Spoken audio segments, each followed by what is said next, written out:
Hello, my beautiful people. Thank you for visiting Docentes DigitalesTV.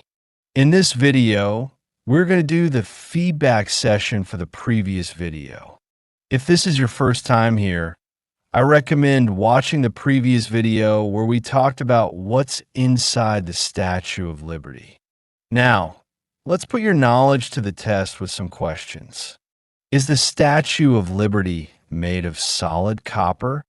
No, the Statue of Liberty is hollow with an internal metal framework. Did Gustav Eiffel design the internal structure of the statue? Yes, the same engineer behind the Eiffel Tower designed its internal framework.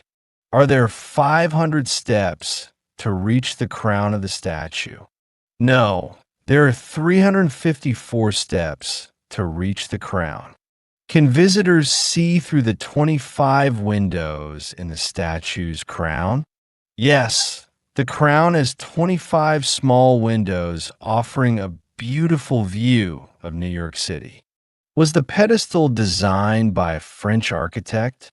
No, the pedestal was designed by American architect Richard Morshout. Is there a museum inside the pedestal of the Statue of Liberty? Yes, there is a museum showcasing the statue's history and construction. Can visitors still go inside the torch of the Statue of Liberty?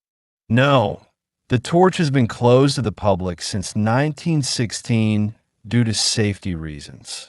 Does the Statue of Liberty's structure move slightly in the wind?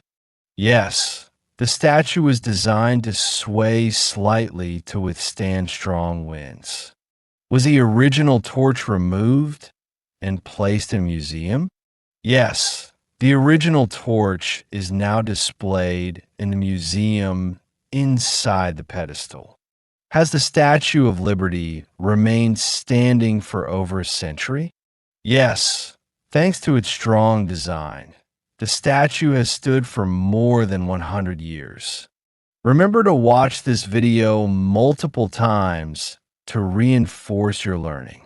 Don't forget to subscribe to the channel to stay updated with the next videos in this amazing series on learning English and American culture. See you in the next adventure.